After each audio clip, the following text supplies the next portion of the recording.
Learning objectives. After completing this module, learners will be able to relate the Indian textile to the world market, recall the history related to trade, relate Indian textiles and European market, define weavers, explain the reason for the decline of Indian textiles, describe Wootz steel, describe the emergence of iron and steel factories in India. Indian textiles and the world market. The crafts and industries of India during British rule focused on two industries: textiles, iron and steel. The conquest and colonization of India had a close relationship with industrialization of Britain. With the growing of industrial production, British industrialists began to see India as a huge market for selling of their industrial products. And after a few years, manufactured goods from Britain began flooding India. Indian textiles and the world market. Around 1750, India was the world's largest producer of cotton textiles before Britain had conquered Bengal. Indian textile was renowned both for its fine quality and extremely beautiful and delicate craftsmanship. In the late 18th century, the company was buying goods in India and exporting them to England and Europe for making profit through the sale. Words tell us histories. Indian textiles were famous in Western markets under different names such as muslin and calico, derived from calicut. Printed cotton cloths called chintz, derived from chint, and bandana, derived from bandhana or tie and dye, were the pieces ordered in bulk because of their beautiful and delicate floral designs, fine texture, and cheap price. The word bandhana is now used as bandana, which refers to brightly colored and printed cloth used for making scarves for neck.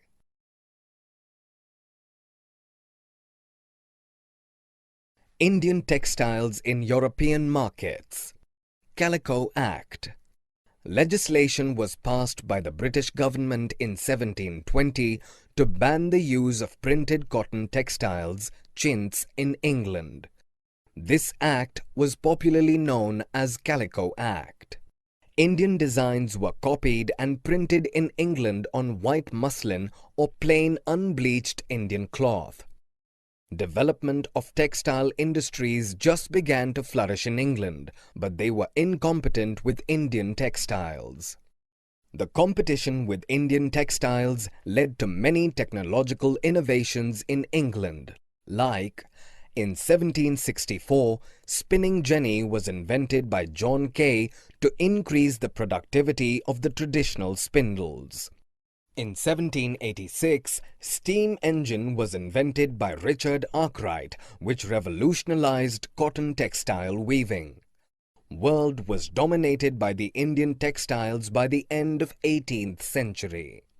Silver was imported by India in exchange of cotton and silk to European trading companies, the Dutch, the English, the French.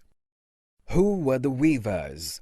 Weavers belonged to communities that were specialized in the art of weaving. Examples: Tanti weavers from Bengal, Julahas or Momin weavers from North India, Kaikolar and Devangs from South India.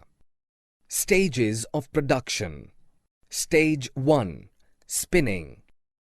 Spinning was done using charkha and takli. A thread was spun over charkha and rolled on takli. Spinning was done by women. Stage 2. Weaving of thread to cloth by weaver. Weavers were mostly men. Weaving techniques. For colored textiles, the thread was dyed by dyer, also known as rangres. For printed cloth, Weavers needed chipigars who were specialists in block printing. The decline of Indian textiles. The development of cotton textile industries in Britain affected Indian textile producers in many ways. It led to competition of Indian textiles with British textiles in the European and American markets. High duties were imposed on Indian textiles, therefore exporting Indian textiles to England became difficult. Towards the beginning of the 19th century, Britain cotton textile industries took over Indian textile goods from their traditional markets in Africa, America and Europe. English and European companies stopped buying Indian goods. By the 1830s, British cotton cloth came to Indian markets. Rural women who made a living by spinning cotton thread in India became jobless.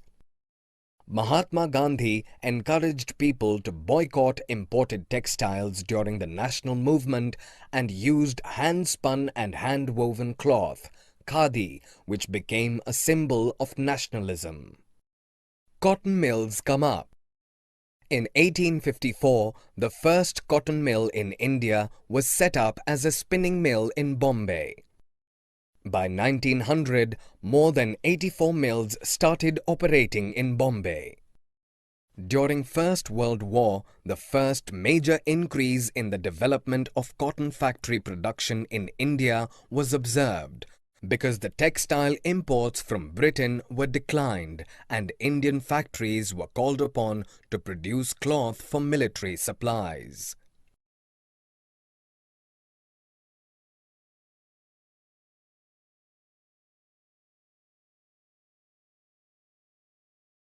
The Sword of Tipu Sultan and Wootz Steel. Tipu Sultan ruled Mysore till 1799. He fought 4 wars with the British. Tipu Sultan dies fighting with the British holding his sword in hand. His swords were later displayed in museums of England.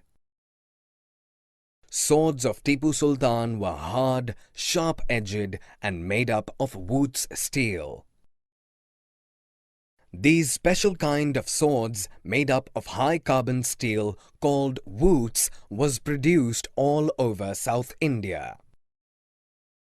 European scientists were attracted to Indian Wootz steel making. The process of Wootz steel making was widely known in South India, completely disappeared in India by the mid-19th century.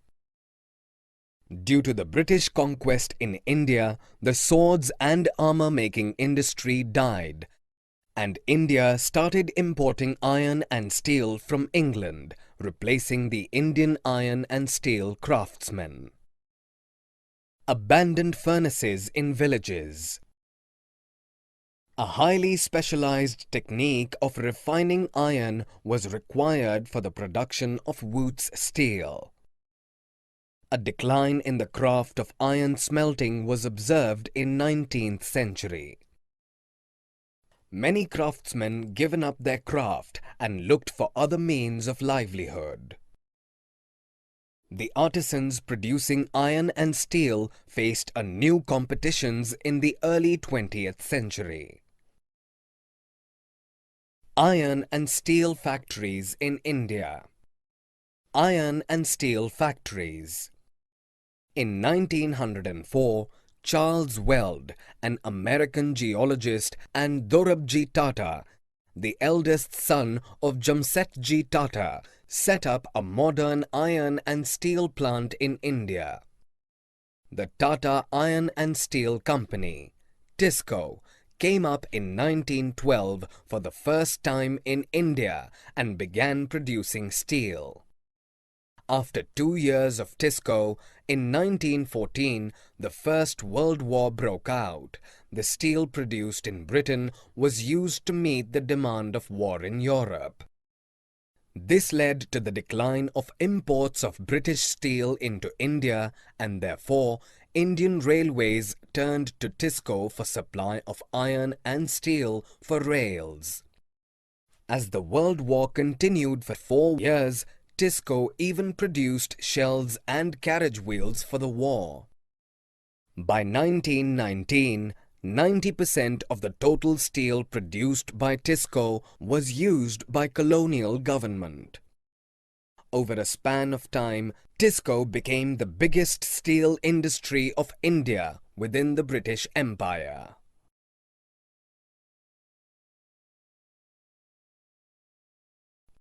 Summary. Let us summarize what we have learned.